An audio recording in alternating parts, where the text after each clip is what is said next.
கேரளாவுல ஆளுநருடைய செயல்பாடு என்பது மிகப்பெரிய அளவுக்கு ஒரு உச்சகட்டத்திற்கு எதிர்ப்பை சந்திக்கக்கூடிய அளவுக்கு வந்திருக்கு அப்படின்னே சொல்லலாம். மாணவர்களே தற்போது வீதியில் இறங்கி இருக்கிறாங்க.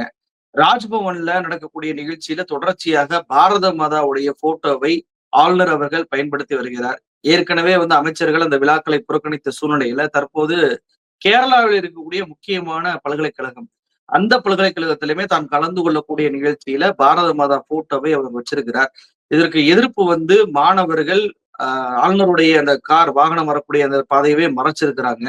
மிகப்பெரிய அளவுக்கு கைது நடவடிக்கையும் அங்க நடந்திருக்கு. முதலமைச்சரும் கண்டிச்சிருக்கிறாரு. நீங்க எப்படி பார்க்குறீங்க இந்த செயல்பாடுகள? ஆனா கவர்னர் இதுக்கு ஆதரவாக பேசுறார். பாரத மாதாவுக்கு ஆதரவாக. நீங்க எப்படி பார்க்குறீங்க? அதாவது நேற்று முன்தினம் ஜூன் 25ஆம் தேதி இந்தியாவுல நெருக்கடி நிலை அமல்படுத்தப்பட்டது. அதனுடைய 50வது ஆண்டு விழாவை கொண்டாடுவதாக ஒரு வலதுசாரி அமைப்பு ஸ்ரீ பத்மநாப சாமி சேவா சமிதி அப்படிங்கிற ஒரு அமைப்பு பல்கலைக்கழகத்தில் இருக்கக்கூடிய அந்த செனட் ஹாலை வாடகைக்கு எடுத்து நிகழ்ச்சியை நடத்துகிறது. ஏன்னா அது பல்கலைக்கழக நிகழ்ச்சி அல்ல. பல்கலைக்கழகத்து வளாகத்துக்குள்ள ஒரு தனியார் அமைப்பினுடைய ஒரு நிகழ்ச்சி என்கிற வகையில் அந்த நிகழ்ச்சி திட்டமிடப்பட்டு அதற்கு ஆளுநர் அழைக்கப்பட்டுள்ளார். ஒரு பல்கலைக்கழகம் என்ன செய்யுதுன்னா, ஒரு ஆளுநர் வரக்கூடிய ஒரு நிகழ்வு, ஏன்னா எல்லா ஒரு நிகழ்வுக்கும் அவங்க வாடகை விட மாட்டாங்க பல்கலைக்கழக அரங்கத்தை. ஆளுநர் வருகிறார் என்ற வகையில் அது பொறுப்புணர்வோடு அந்த நிகழ்ச்சி நடைபெறும் என்கிற வகையில் அங்கே அனுமதி அளிக்கப்பட்டது. ஆனால் அந்த ஏற்பாட்டின் போது அந்த மேடையில் காவி கொடியோடு பாரத மாதா இருக்கிற அந்த உருவப்படம் என்பது வைக்கப்பட்டிருந்தது. அப்போதே அது பல்கலைக்கழகத்தினுடைய தலைமைக்கு தெரிய பல்கலைக்கழக நிர்வாகம் உடனடியா பதிவாளரின் மூலமாக உங்களுக்கு இந்த இடம் தந்ததை உத்தரவை ரத்து செய்யறோம் அப்படின்னு சொல்லி இடத்தை மறுப்பதாக சொல்லி நிகழ்ச்சியை ரத்து செய்து கொள்ளுங்கள், இல்ல வேறு இடத்தில் நடத்தி கொள்ளுங்கள் அப்படிங்கிற தகவல் அவங்க கொடுத்துட்றாங்க. இதற்கு இடையில் இப்படி பல்கலைக்கழக வளாகத்துக்குள்ளே இப்படி ஒரு நிகழ்ச்சி நடக்கிறது. அங்கே காவி கொடியோடு இருக்கிற பாரத மாதாவுடைய உருவப்படத்தை வைத்து இவர்கள் அரசியல் செய்கிறார்கள் என்கிற தகவல் தெரிய வந்த இந்திய மாணவர் சங்கம் எஸ்எஃப்ஐ, அதே போல கேரளா ஸ்டூடெண்ட்ஸ் யூனியன் கேஎஸ்யூ போன்ற அமைப்புகளை சேர்ந்த நூற்றுக்கணக்கான மாணவர்கள் பல்கலைக்கழக வாயிலில் திரண்டு அவர்கள் போராட்டம் பண்றாங்க. இப்போ இந்த நிகழ்வுகள் எல்லாமே ஆளுநருக்கு சொல்லப்படுகிறது. நிகழ்ச்சி பல்கலைக்கழகத்தில் நடத்துவதற்கு அவர்கள் இடத்தை மறுத்து விட்டார்கள், அந்த நிகழ்ச்சியை இங்கே ரத்து செய்கிறார்கள் என்று தகவல் தெரிவிக்கப்பட்ட பிறகு கூட ஆளுநர் என்ன பண்றாருன்னா பல்கலைக்கழகத்துக்கு வந்துடுறாரு. வந்துவிட்டு அந்த நிகழ்ச்சியை நடத்தக்கூடாது என்று பல்கலைக்கழகம் அறிவித்த பிறகு அவர்கள் அங்கே நிகழ்ச்சியை நடத்தி இருக்கிறார். அப்போ அந்த நிகழ்ச்சியில தான் நீங்க குறிப்பிட்டதை போல ஆளுநர் பேசுறார்.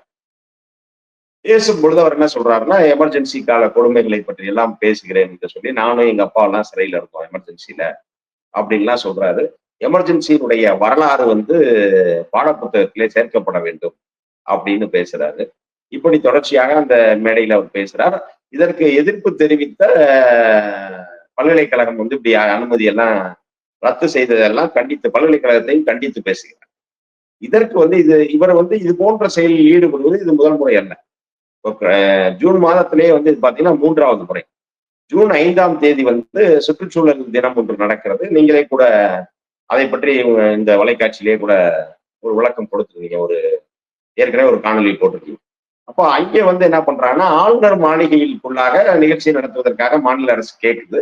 அங்க பாரத மாதாவுடைய உருவப்படத்தை வைக்கிறார்கள். அதை எடுக்க சொல்றாங்க. விவசாயத்துறை அமைச்சர் பி பிரசாத் அவர்கள் பேசுகிறார். அவர் சொன்ன பிறகு கூட அவர்கள் அங்கே புகைப்படத்தை எடுக்க மறுத்த பிறகு அரசு அங்கே விழாவை ரத்து செய்து விட்டு உடனடியாக கேரளா சட்டசபையினுடைய தர்பார் ஹால்ல அந்த உலக சுற்றுச்சூழல் தினத்தை விழாவை நடத்துகிறது. அதே போன்று ஜூன் 19ஆம் தேதி ஆளுநர் மாளிகையில பாத்தீங்கன்னா பாரத சாரணியர் இயக்கம், பாரத் ஸ்கவுட் அண்ட் கைட்ஸ், அதனுடைய நிகழ்ச்சி ஆளுநர் மாளிகையில நடக்கிறது. அந்த மாநிலத்தினுடைய சாரணியர் இயக்கத்தினுடைய தலைவராக இருக்கக்கூடிய அந்த மாநிலத்தினுடைய கல்வி அமைச்சர் சிவன்குட்டி அவர்கள் அந்த நிகழ்ச்சிக்கு போறாரு. அங்கேயும் பாத்தீங்கன்னா காவி கொடியோடு பாரத மாதா இருக்கிற அந்த உருவப்படம் என்பது மேடையிலே வைக்கப்பட்டிருக்கிறது. அதை அவர் கண்டித்து விட்டு அவரை தன்னுடைய கண்டனத்தை இங்கே பதிவு செய்து விட்டு அவர் அந்த நிகழ்ச்சியில இருந்து வெளிநடப்பு செய்திருக்கிறார். இப்போ இது தொடர்ச்சியா என்ன பண்றாங்கன்னா, இது ஒரு தனியார் அமைப்பு நடத்துகிற அந்த நிகழ்ச்சி, ஆளுநர் பங்கேற்கிற நிகழ்ச்சி, பல்கலைக்கழக வளாகத்துக்குள்ளேயே அந்த பாரத மாதாவுடைய புகைப்படத்தை வைக்கிறாங்க. இதுல ஒரு விஷயம் நமக்கு என்ன புரியும் அப்படின்னா, இந்த பாரத மாதா என்பது அவர்களை பொறுத்தளவு ஒரு கற்பனை உருவம். நாம் தாய்நாடு என்கிறோம்.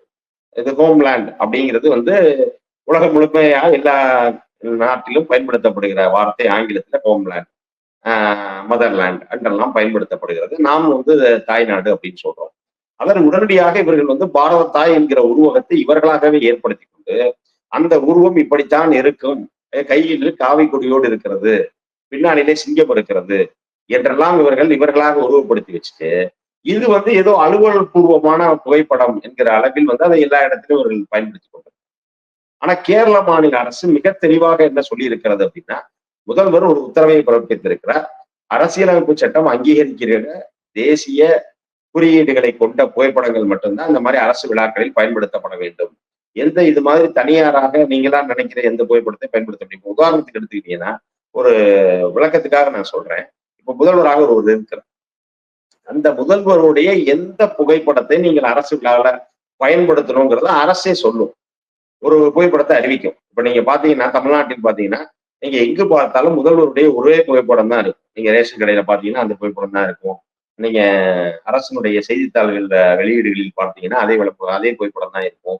காரணம் என்ன அப்படின்னா, அதுதான் அபிஷியலா போடக்கூடிய ஒரு புகைப்படம். இல்லைன்னா வந்து ஒவ்வொருத்தரும் ஒவ்வொரு விருப்பப்படுகிற ஒரு புகைப்படத்தை வந்து பயன்படுத்தினாங்கன்னா, அப்போ வந்து அந்த ஒரு புதுமை அப்படிங்கிறது வந்து அங்கே இருக்காது. அப்ப நீங்க என்ன செய்ய முடியும்னீங்கன்னா, அரசு சார்ந்த விழாக்களில் எந்த புகைப்படத்தை அதிகாரப்பூர்வமாக பயன்படுத்த வேண்டும் என்று சொல்லப்படுகிறதோ, அந்த புகைப்படத்தை தான் நாம் பயன்படுத்த முடியும். ஆனா இங்கே வந்து பாரத மாதா அப்படிங்கிறத நீங்க கற்பனையாக நாம் செய்து கொண்டிருக்கக்கூடிய ஒரு உருவகம். அந்த உருவகத்தில் நீங்கள் வந்து உங்களுடைய இந்துத்துவா கொள்கையை வந்து திணிக்க வேண்டும் என்பதற்காக அது கையிலே காவியோடு இருக்கிறது. இந்த புகைப்படம் அப்படிங்கிறது RSS அதிகாரப்பூர்வ புகைப்படம். இப்ப RSS இயக்கம் பயன்படுத்துகிற அந்த அதிகாரப்பூர்வ புகைப்படத்தை நீங்கள் எப்படி அரசு விழாக்களில் பயன்படுத்தலாம் அப்படிங்கிற ஒரு கேள்விதான். அப்படி பயன்படுத்தக்கூடாது என்பதற்காகத்தான் தெளிவான ஒரு அறிவிப்பையும் முதல்வர் செய்திருக்கிறார். அதற்கு பிறகும் கூட இது நடந்திருக்கு. ஆனா ஆளுநர் என்ன சொல்றாரு அப்படின்னா, பாரத மாதாவை பொறுத்த வரைக்கும் அவங்க வந்து சாதி, அதே போல அரசியலுக்கு அப்பாற்பட்ட ஒரு விஷயம். அதை ஏன் எதிர்க்கிறீங்க அப்படின்னு சொல்லிட்டு மாநில அரசு அவர் குறை சொல்றாரு. அமைச்சர்களை குறை சொல்றாரு. இது குறித்து காங்கிரஸ் கட்சி எதிர்க்கட்சியாக இருந்தாலும் கூட அவங்க வந்துட்டு குடியரசுத் தலைவர் முர்மு அவர்களுக்கு ஒரு கடிதத்தை அனுப்புறாங்க. அரசு விழாக்கள்ல குறிப்பாக ராஜ்பவன்ல வந்துட்டு அரசுடைய அந்த புகைப்படங்கள் தான் இருக்கணுமே தவிர, தனியார் அமைப்பினோட இருக்கக்கூடிய அந்த புகைப்படம்லாம் பயன்படுத்தக்கூடாது. இது வந்து சட்டவிரோதம் அப்படின்னு சொல்லிட்டு, இவர் மீது நடவடிக்கை எடுக்க வேண்டும் என்று அவங்க ஒரு கோரிக்கையும் வச்சிருக்கிறாங்க. அதெல்லாம் எப்படி பாருங்க? அதுதான் சொல்ல வரேன். இப்ப ஆளுநர் வந்து அந்த விழால பேசுறாரு இல்லையா? இது வந்து பாரத மாதா ஜாதி மதத்திற்கு அப்பாற்பட்டவர் என்றால், பாரத மாதாவில் கையில் தாங்கி இருக்கிற கொடியாக நீங்கள் தேசிய கொடியை பயன்படுத்துறீங்கன்னு வச்சுக்கோங்க. அதுக்கு வந்து யாரும் எதிர்ப்பு சொல்ல போறதில்லை. ஆனால் எதற்காக காவி கொடி பயன்படுத்தப்படுகிறது? காவி கொடியோடு இருக்கிற அந்த பாரத மாதா உருவப்படத்தை நீங்கள் ஏன் பயன்படுத்துகிறீர்கள் அப்படிங்கிறது தான் இங்க கேள்வி. நீங்க பொதுவாக எல்லோருக்குமானவர் தான் பாரத மாதானா, அப்ப நீங்க எல்லாராலும் ஏற்றுக்கொள்ளப்பட்ட இந்திய தேசிய கொடியையே நீங்க வந்து ஏன் அதுல வந்து பாரத மாதா பிடித்திருப்பதை போல ஏன் வைக்கிற? இப்போ ஒரு கடந்த 10 ஆண்டுகளாகத்தானே நீங்க RSS தலைமையகத்துல தேசிய கொடியை ஏத்துறீங்க. இல்லாட்டி RSS வந்து இந்தியாவினுடைய இந்த தேசிய கொடியை அவர்கள் ஏற்றுக்கொள்ளவில்லை. முழுமையான காவி கொடி தான் இந்தியாவுடைய தேசிய கொடி ஆக வேண்டும் என்பது அவர்களுடைய சித்தாந்தம், அவர்களுடைய எண்ணம். நாங்க இந்த தேசிய கொடியை ஏத்த மாட்டோம்னு இருந்தவங்க தான். இப்ப கடந்த 10 ஆண்டுகளில் பல்வேறு கேள்விகளுக்கு உள்ளாக காரணத்தினால்தான் இப்பதான் அவங்க வந்து நாக்பூர்ல வந்து இந்திய தேசிய கொடியை சுதந்திர நாளன்று ஏற்றுக்கிறாங்க. ஆக அதனாலதான் அவங்க ஆரம்பத்துல அதை பயன்படுத்தாம இந்த காவி கொடியை வச்சு இந்த பாரத மாதா உருவத்தை பயன்படுத்தினாங்க. அப்ப அதையே நீங்க எடுத்து பயன்படுத்துறீங்கன்னா 80களிலே இருந்து ஒரு RSS காரராக தன்னுடைய வாழ்க்கையை தொடங்கிய ராஜேந்திர அர்லேக்கர் இன்னும் ஒரு RSS காரரா தான் இருக்காருங்கிறத நம்ம இதை வச்சு புரிஞ்சுக்க முடியும். ஏன்னா நீங்க இந்திய அரசியலமைப்பு சட்டத்தின்படி இருக்கக்கூடிய ஒரு ஆளுநர் என்கிற பொறுப்புக்கு வந்த பிறகு நீங்கள் ஒரு அரசியல் கட்சியின் உறுப்பினராகவே இருக்க முடியாது. அரசியல் கட்சியினுடைய உறுப்பினர் பொறுப்பை நீங்கள் துறந்து விட்டு தான் நீங்கள் இந்த ஆளுநர் போன்ற பொறுப்பை ஏற்கணும். இப்போ நீங்க மிக தெளிவா சொல்லணும் அப்படின்னா, ஐக்கிய முற்போக்கு கூட்டணி ஆட்சியின் பொழுது ஆளுநர் பொறுப்பும் குடியரசு துணைத் தலைவர் என்கிற 2 முக்கியமான பொறுப்புகளை திராவிட முன்னேற்ற கழகத்தினுடைய பொதுச் செயலாளர் இனமான பேராசிரியர் அன்பழகன் அவர்களுக்கு தர தயாரா இருந்தாங்க. ஆனா அவர் என்ன சொன்னார் அப்படின்னா, நான் திமுகவினுடைய ஒரு உறுப்பினராக திமுக தொண்டனா தான் நான் வந்து சாகணும். ஆனா நான் திமுக தொண்டன்கிற பொறுப்பை விட்டு நான் விலகிட்டு அதற்கு பிறகு நான் ஆளுநர் பொறுப்பேற்கணும், அதற்கு பிறகு நான் குடியரசு துணைத் தலைவர் பொறுப்பேற்கணும் அப்படின்னா நான் அப்படி பொறுப்பு எனக்கு வேண்டாம் அப்படின்னு. அப்போ நீங்க உங்களுடைய கொள்கையில் உறுதியானவராக இருந்திருந்தால் ராஜேந்திர அருளாக்கரா இருக்கட்டும், இல்ல வேறு எந்த காவி பின்புலத்திலிருந்து வந்தவர்களா இருக்கட்டும், நீங்க என்ன செய்யறீங்கன்னா, எங்களுக்கு இந்த அரசு பதவிலாம் வேண்டாம். நான் ஒரு ஆர்எஸ்எஸ் சுயம் சேவாக்கா தான் இருப்பேன். அப்படித்தான் நான் வாழ்வேன் என்று வாழ்ந்திருந்தால் நாங்க பாராட்டுறோம். எதிர்முகாமில் இருந்தால் கூட அவருடைய கொள்கை உறுதியை கண்டு நாங்கள் பாராட்ட தயாராக. ஆனா நீங்க நான் எந்த இயக்கத்திலும் உறுப்பினராக இல்லை என்று எழுதி கொடுத்துட்டு ஆளுநர் பொறுப்புக்கு வந்த பிறகு நீங்க இன்னும் அந்த கொள்கையைத்தான் நீங்க எல்லார் மீதும் திணிப்பீர்கள் என்று சொன்னால் அதை எப்படி ஏற்றுக்கொள்ள முடியும்?